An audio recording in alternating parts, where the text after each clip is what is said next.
Bom estar de volta. Então, agora eu vou dar uma parada na parte de conjuntos naturais, inteiros e racionais, e vou falar um pouco sobre irracionais e também do nosso conjunto dos números reais. Isso porque vai ficar mais fácil você entender outras coisas que eu vou estar falando dos números inteiros e racionais um pouquinho mais para frente.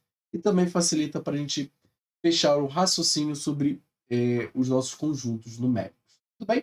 Então, agora eu vou apresentar para vocês, então, nessa nossa linha de raciocínio, o nosso conjunto dos números irracionais. E durante algum tempo chegou-se à conclusão, né, durante muito tempo se pensava que os números se reduziam somente aos naturais, aos inteiros e aos racionais. Não existia mais outros números que não pudessem ser escritos dessas três maneiras, ou melhor, da maneira racional, que era a que englobava tudo. Até que se chegou a um problema clássico, que é a nossa raiz quadrada de 2. E a partir daí se descobriu que existia números irracionais. Tá bom? Basicamente funciona da seguinte maneira. Olha, se o número raiz quadrada de 2 fosse um número racional, ele poderia ser escrito da forma p sobre q. Você não concorda comigo? Da forma de fração? Se isso aqui fosse racional, acabou de ver que números racionais são escritos dessa maneira. E a partir daqui eu posso chegar a algumas conclusões. A primeira é que essa fração ela é irredutível. Por que, que ela é irredutível? Porque para eu escrever dessa forma dessa fração, ela já é irredutível. Ser irredutível significa, mais uma conclusão, que eles não têm fatores em comuns a não ser o número 1. Né? Então eles não têm fatores em comuns. Por exemplo, 2 sobre 3, 5 sobre 7. Normalmente, né, não necessariamente vai ser números primos, tá bom? Por exemplo, eu posso ter 4 sobre 9, né? Eles não têm fatores em comum. Aqui em cima é 2 vezes 2, aqui embaixo é 3 vezes 3. Ou simplesmente você pode pegar 2 vezes 3 e 5 vezes 7. Também, tá bom? E dá 6 sobre 35. Tudo bem? Então, ou seja, essas frações aqui, elas também estão na forma irredutível, porque eles não têm fatores em comuns. Ou seja, já pegando o gancho da nossa última aula, eles são primos entre si.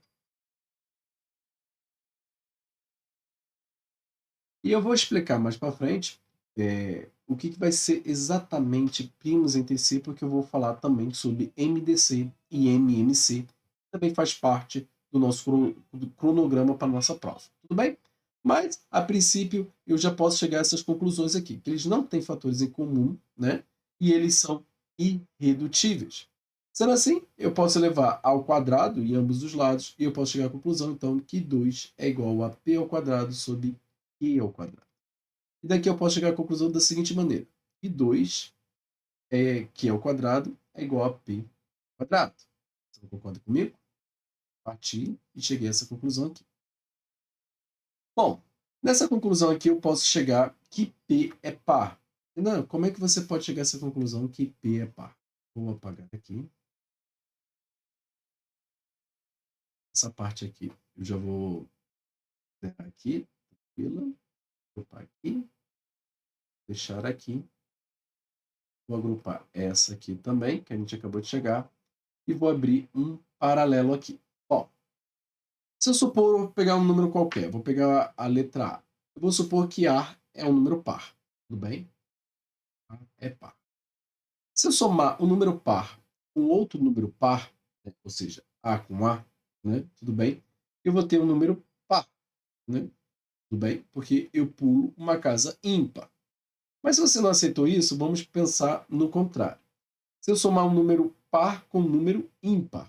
Bom, se eu somar um número par A com um número ímpar, o número ímpar é o sequente do A. Por exemplo, se 2 é par, 3 é ímpar. 4 é par, 5 é ímpar.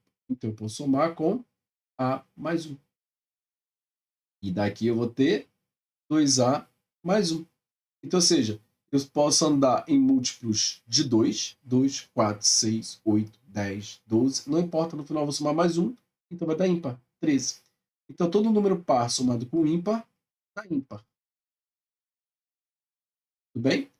E todo número ímpar, A mais 1, somado com outro número ímpar, A mais 1, olha que coisa interessante, eu tenho 2A mais 2. Então, ou seja, 2, 4, 6, 8, 10. Perdão, 10. Quando dá mais 2, 11, 12. Por quê? Porque a minha sequência é sempre par, ímpar, par, ímpar, par, ímpar. Se for aqui no primeiro caso eu parar no par, a subsequente vai ser ímpar. Se eu for no segundo caso parar no par e tiver que andar 2 casas, eu vou voltar para o par novamente. Então, a soma de dois números ímpares é sempre par, a soma de dois números pares é sempre par, e a soma entre um par e um ímpar é um ímpar. Por que isso aqui é importante eu ter dito isso aqui para você? Porque se eu multiplicar também dois números pares, A vezes A, eu vou ter A ao quadrado. E aí eu jogo isso aqui a par. Pô, Renan, tem certeza? Tem. Por quê? E se eu parar para pensar aqui, vou multiplicar entre dois ímpares. A mais 1 vezes A mais 1. Bem? Bom, vai ficar na nossa propriedade distributiva, né? A gente acabou de ver, distributivo em relação à soma. A ao quadrado mais A mais 1. E olha só que coisa interessante, eu vou ter A ao quadrado mais 2A mais 1. Isso aqui é o número par, que a gente acabou de concluir. Isso aqui é um número par que eu acabei de provar para você. Múltiplo de 2, par. Mais 1, ou seja, a soma entre dois números pares é sempre par, que a gente acabou também de ver. Par. Mais 1, então, é ímpar. Você pode fazer o teste, tá bom? Se você pegar um número par e elevar ao quadrado, vai dar outro número par. Se você pegar um número ímpar e levar ao quadrado, vai dar outro número ímpar. 7 ao quadrado, 49. 9 ao quadrado, 81. Tá bom? Agora, se eu pegar pares, 8 ao quadrado, 64. Bem? Então, par ao quadrado é o quadrado e um ímpar é ímpar. Por que isso é importante? Porque eu acabei de dizer aqui. Bom, vamos parar para pensar.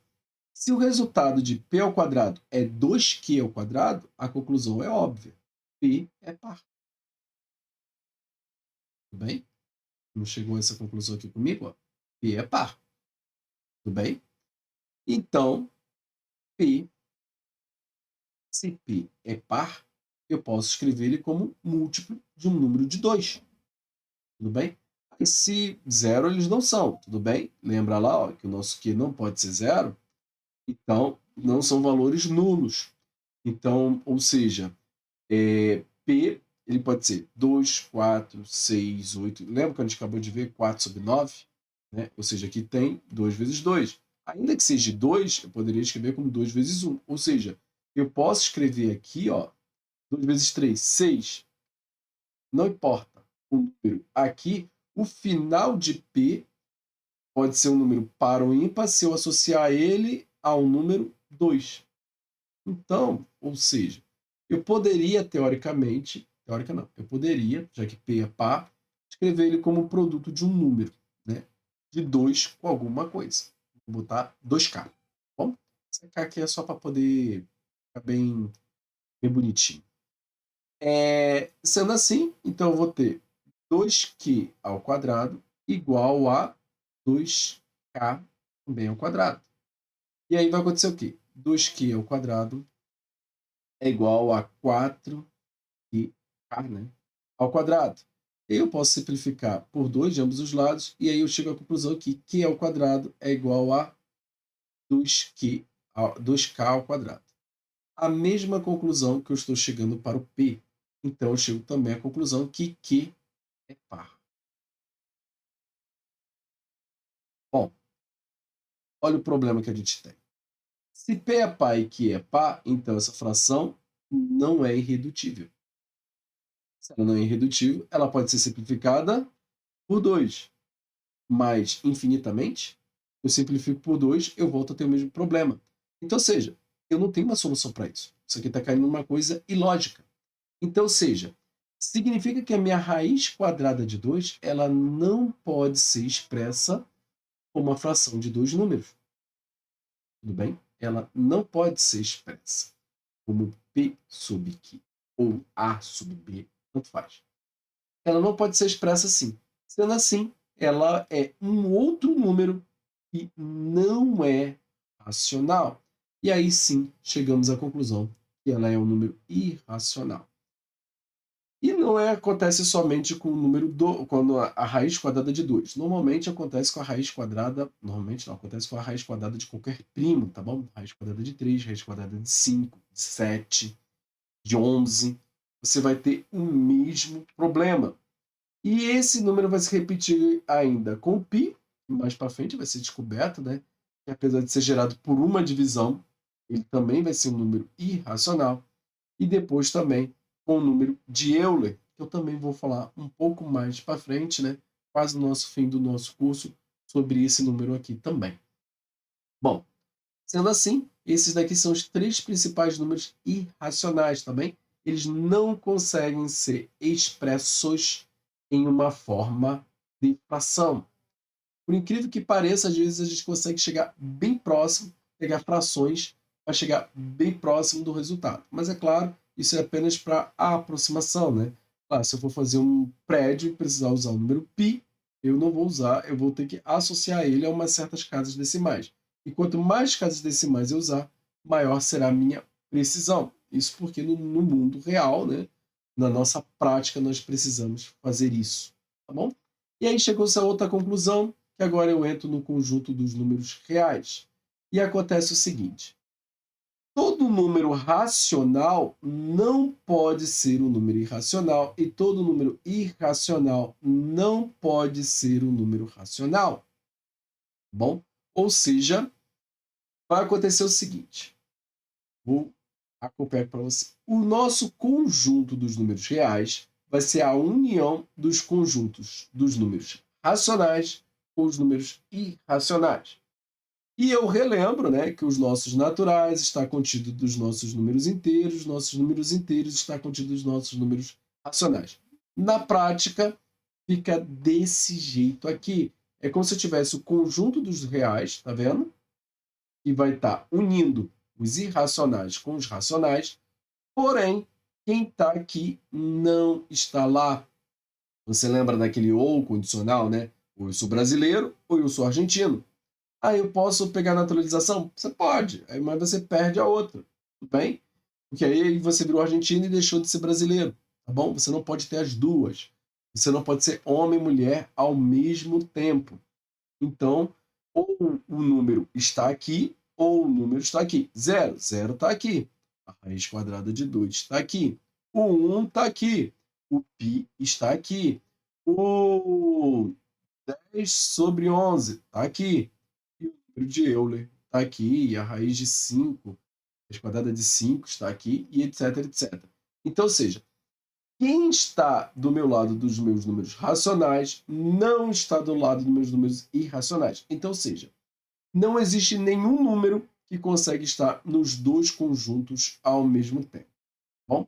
Então, ou um número que nós sempre vamos aprender isso dentro do conjunto dos reais, tá bom? Mais para frente falamos dos complexos. Sempre dentro do conjunto dos reais, ou o número ele é racional ou ele é irracional. E mais para frente a gente vai ver particularidade sobre isso, mas eu vou deixar um pouco mais para frente, tá bom? E é claro que a gente já tinha visto a nossa régua, né? A nossa reta para os números naturais, depois para os inteiros, depois vimos para os racionais e agora vamos ter a nossa reta real, onde a gente também consegue colocar os nossos números irracionais. Então aqui, tá vendo? Eles começam a aparecer. Então aqui, ó, o π fica entre 3 e 4, que é 3,14, né, alguma coisa. A raiz quadrada de 2, que é 1,41, então fica, ó, bem perto do centro, fica bem perto aqui do meio, né, da metade.